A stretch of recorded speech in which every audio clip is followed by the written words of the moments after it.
Hey guys. Ready, guys? Cameras, you good? Keith, you good? Yeah. I'm gonna have questions. Didn't see Marshawn out there. Was it just a rest day for him? Is he hurt? Yeah. You know, we've been doing that as the season goes on. Jack has a great plan for taking care of some of the older guys, and it was just giving him a little bit of time to recuperate. What did you see from your backup wide receivers in the second half last Sunday, and what do you expect from them this Sunday? They did a great job in preparation throughout the week. That's one of the things that jumped out to me. We didn't have really any mental errors from them, and they caught the ball well. You know, they did a nice job of executing all their assignments. So I was very pleased with that, and they've carried that over this week so far in 2 practices. You know, in the walkthrough we had on Tuesday, they've done a nice job of picking up where they left off. So excited to see what those guys can do. How does Jared's flexibility help you in a situation like this with being able to use him out wide if you have? Yeah, it helps a lot. You know, he's been more and more comfortable as the season's gone on, moving around to different spots and understanding our route tree and things like that. So we're excited to amp him up as well. As a play caller, as a coaching staff, when you're without Crab early, then you come without Amari, that's not to overlook Gabe's absence. What does that do? How does that change things for you? You know, our scheme doesn't change too much. We might change some formations so we get different players in different spots, you know, and highlight some skill sets. Try to help the young guys, you know, by asking them to do things they're more comfortable with. But other than that, you know, we expect it to be a next man up type mentality, and I know you've heard that a lot from Jack and from Derek as they've spoken with you, but we truly mean it. We expect guys to be prepared and be able to step in. So we don't anticipate it drastically changing how we do things. Maybe just a little bit of tweaks in formations or personnel groupings. How about Sunday during the game when it happens on the fly? Yeah, that can create some challenges if you're unprepared, but those guys did a nice job filling in. They really did. So once we got a series or 2 under our belt and really had some confidence and comfort that they were going to be where they were supposed to be, you know, we were able to just kind of get it rolling a little bit. So. You guys introduced a wrinkle during the first several games involving Cordero in the backfield, being used as a ball carrier. That's something over the past handful you guys have kind of gotten away from. Anything behind that? He's played a little bit more receiver in recent weeks, you know, actually lining up and getting an extended route tree in the slot and a little bit outside. So we're looking for different ways to keep him involved. Obviously, he had a huge catch the other night in the game, you know, to ice the thing. So we're looking for any way we can get the ball in his hands, and he's certainly a playmaker. So we'll continue to uncover every stone we can and try to feature him where and when we can. What areas do you see great improvement from Johnny this year? What's that? Johnny Holt, what areas do you see great improvement? Much more natural with his catching. His hands are, you know, a lot more confident than they were last year, and you know, previous practices and such. But you know, he's really done a nice job at detailing his route running. He gets his depth. He comes out of his breaks better. He just looks more comfortable. So I think having a year to really refine his receiver skills and fundamentals has helped him and has showed out. How did you feel like you guys ran the ball Sunday? The average per carry was low, but you were able to run the ball a lot and sustain this drive. Yeah, we started really efficient. You know, I think we really had a nice yards per carry going on early. And as you know, I've talked to you guys about, you get in game situations and that give you the ability to run the ball more. It's also going to be the same game situations that brings a harder defensive front to run against. So as we got going in the second half, you guys have been calling for more carries for Marshawn. He got some more because we were in 4 minute, but it's going to be against a loaded box, and it's going to be against a defensive mentality to take away the run. That was a really good defense we played, and they were really stout against the run. So we're not expecting to come out of a game like that with 5 yards a carry or something ridiculous. You know, we understood what we needed to get done, and we feel like we accomplished enough to win. That was the most carries Marshawn's had for quite a while. How's he held up, and what were your impressions of the workload and how he did? Yeah, he's done well, and I think we were able to still have the change of pace mentality with the other two and give Marshawn his breathers. You know, but we wound up, I think, with well over 70 plays, which gave us a chance to sprinkle those guys in, keep Marshawn fresh, and then be able to go to him late in the game. So that seems to be a formula that works well. I apologize if you answered this, but your perspective on the fight, and obviously you never want to lose one of your best players that early in the game? Yeah, I think everything we do around here, Jack preaches, working for your teammates, and being a dedicated teammate and working to win. And we certainly want to do the things that help us not only get on the field but stay on the field. And I guess I'll leave it at that. Yeah, it makes sense. Once you lost him that quickly, you have to change that quite a bit in terms of your field. You just need to make sure that guys were able to go out and execute their assignments with the same type of timing and urgency that we would have expected had the top two receivers been in there. Again, those guys prepared very well throughout the week. Those young guys did. Rob Moore and Nichols did a great job with them, getting them learning the game plan and all that. So it certainly was a confidence builder for us offensively to watch those guys go in and not miss a beat. How would you characterize Roberts' season? Kind of up and down, or just kind of, he's had some issues, but overall, what have you seen from Seth? I think you could pick any player on our offensive roster or coach on our coaching staff and say we've had some variance of an up and down. So I think that's probably a fair label to put on all of us.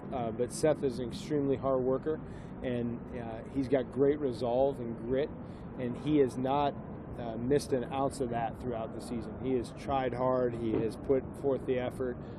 His assignments have been pretty good, from an overall standpoint. And, I think that you're just seeing him start to hit his rhythm a little bit, and I'm excited to watch him down the stretch here. In your 2 years here, what have you seen as his strengths? What are the things he does best, and what are the things you try to maximize out of him in this offense? So he's a very tough, competitive player, gritty. He'll go in there and block. He'll stick his nose in there. He's stronger than you think. He doesn't get bumped off the top of his routes very often. And he's a guy that you can depend on in clutch situations. I mean, historically he's had big plays in big times for us, whether it be the third and long conversion right after the fight that kind of got us to calm down a little bit, or whether it be a game-winning touchdown a couple years ago in Tennessee. He's the type of guy that you can rely on in big moments. A couple more guys. Or no more. Every time. You'd love to run the ball more if you could. I guess are you seeing progress in that respect? Yeah, and I alluded to it a little bit earlier. You need the right game situation, the right number of plays to be able to hit some of your landmarks. And for us in the Denver game, we were able to accomplish that because we were winning. We produced early offensively, and we're able to get some points on the board, which allows you to stay balanced. And then, we got in 4 minutes at the end of the game, and we're able to add to the carries there. So all that feeds into it. Game situation feeds into it. But I said, I think when I got the job, we want to be very balanced, and that's something we're always aiming to level out. You can make too much of it, but the fact you do very well when you lead, when you get the lead, you're very successful. I mean, is there something to be said about that, or you just work at that? Yeah, we always want to start fast, but there's certainly times you're going against, maybe it's a high-powered offense on the other side of the ball, or maybe it's a defense that, once you get them on their heels a little bit, you can attack. But that's certainly a goal of ours all the time, is to start fast. And anytime we get the ball coming out of the coin toss, we want to go score points. As a coach, you naturally get to know players on a more personal level. You get to see what they're about just as people. How do you feel about the My Cause, My Cleats campaign, where they get to really express themselves and what they feel passionate about? Yeah, I think it's outstanding. I think it's a really cool initiative that the league did. It gives guys a chance to highlight things that are important to them, maybe not just join a cause on a list or something. And watching these guys go around and kind of have pride and take pride in the cleats that they're wearing, and Bob Romanski doing such a great job of painting them up. It's kind of a neat thing to see, and it provides a window or a glimpse into these guys off the field, and Derek gets to tell his story about Dallas and his surgeries, and guys are out there with breast cancer awareness cleats like EJ telling his mom's story. It's neat to experience that and see them get a venue to show it off. Thanks, guys. Thank you, guys.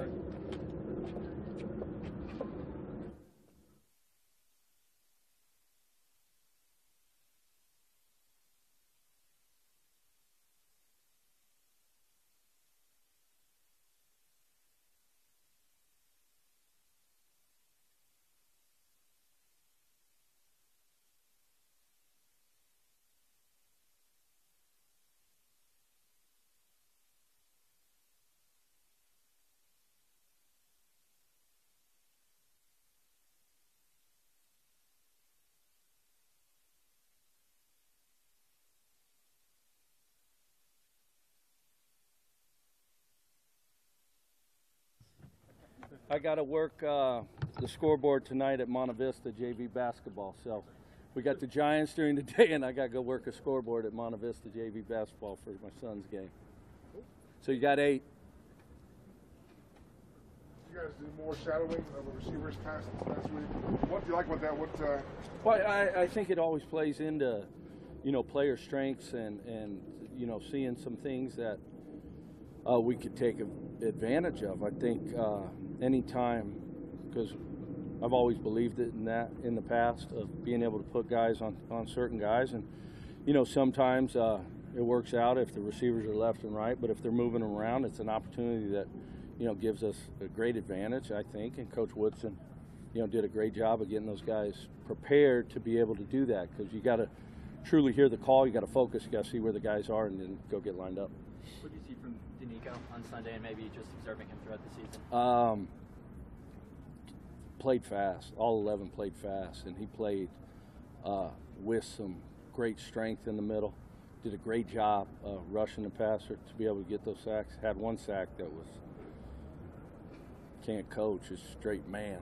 I mean, lifted the guy up and threw him down, and it was a great, it was a great rush by those guys. And the attention that our edge rushers give between 52 and 51, it gives those guys inside to be able to push and do the things that they need to do. So you can't say enough about what Coach Franklin did this past week of getting those guys ready to go for that. How big is it for the secondary to get David back into practice first time? Well, it's always good. Anytime injuries are part of the game, but getting guys back is a huge plus for us. What do you feel you're able to accomplish by moving the ball around on the line? I think the biggest thing is not knowing where he's at, having the opportunity for him to move around, and so they don't always know he's right there on the right side, and you get a lot of things.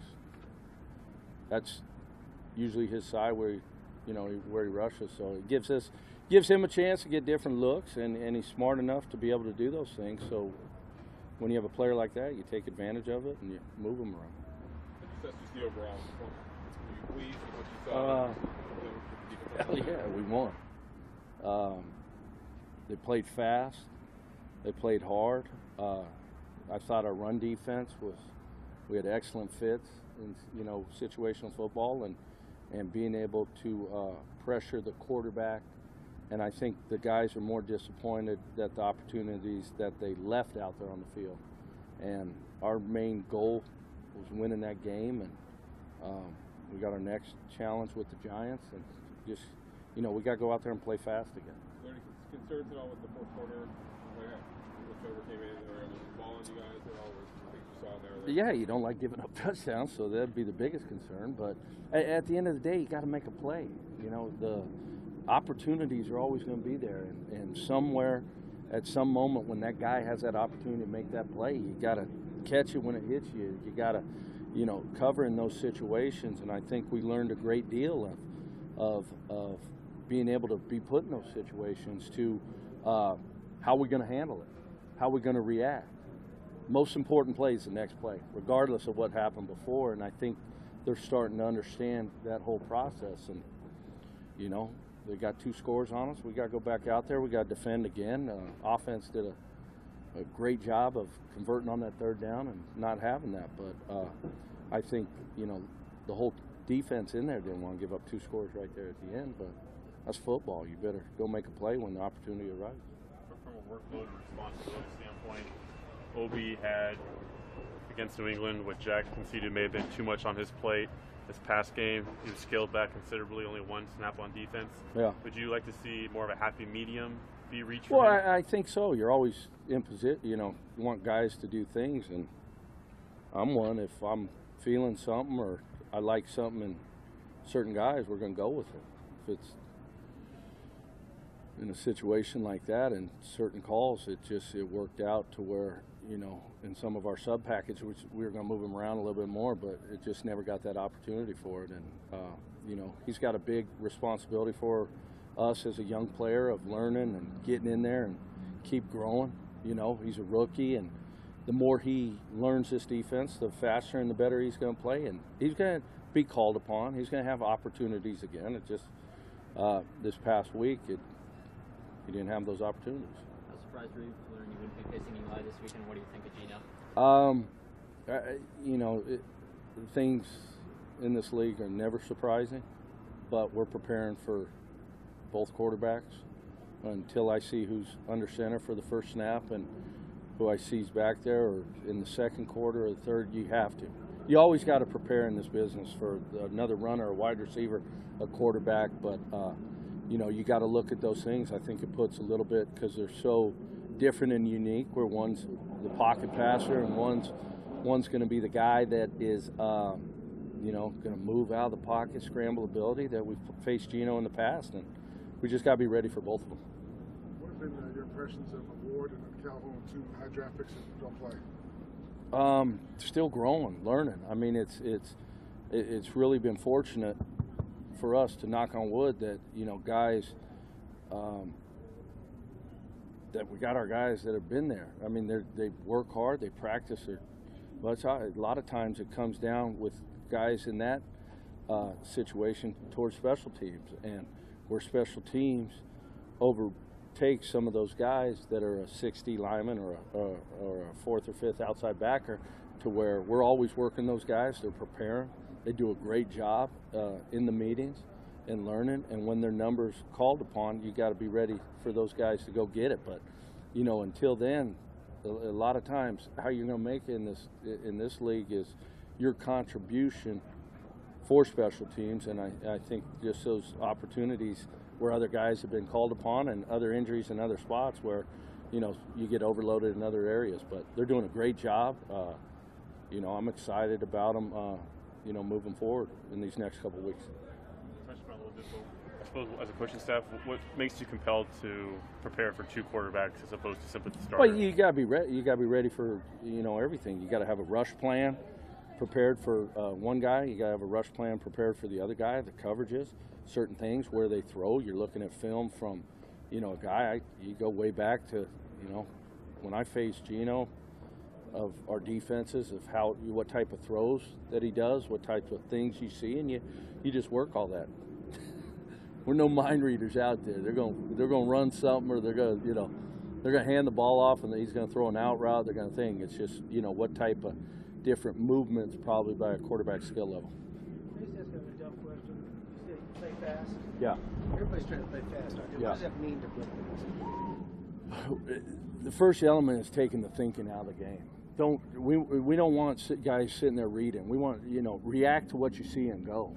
Yeah, it's not a dumb question, because you slow a guy down if the ball snapped, and in that process he's thinking, looking, and he doesn't know how to react to it. Okay, how do you play even faster?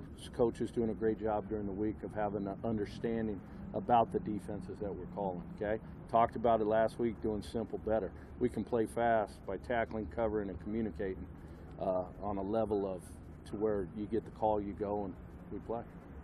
I don't know if more aggressive is the right phrase, but it seemed like Reggie Nelson had more hard hits this past game. Yeah. Was that something you worked on? Something you No, on, I think Reggie's always a fierce hitter. I think he had two great opportunities where he was in position. It's always about those, where I'm at on the field, position, the timing, and for his ability to go make a hard hit tackle. And to me, that goes to the preparation of Coach Weiss and Coach Woodson in the back end, of having those guys in the spot. It's a game of angles. He had two great angles to where he could get a good hit on him. His role didn't change. I think we were asked differently of him this week, just the way it worked out. Play harder. Go hit, and see ball, go get ball. What do you think of the interception? Last one. What do you got? What do you think of the interception? Oh God, we celebrated. It was like the Holy Grail they brought walking over. It was outstanding. I wanted to put that ball on a pedestal, but that's a great effort play by 53. You can't say enough of him filling in an A-gap, turning, running. The tight end was covered by Red. All of a sudden, he loops back inside. Quarterback throws it, but just the effort of 53, getting over there, hitting it, tipping it, Reggie keeping it alive, and that ball being able to fall. That was a great ball. I touched it. I made sure I touched it. That thing was awesome. Thank you. Good luck today. All right. I know I'm going to be there.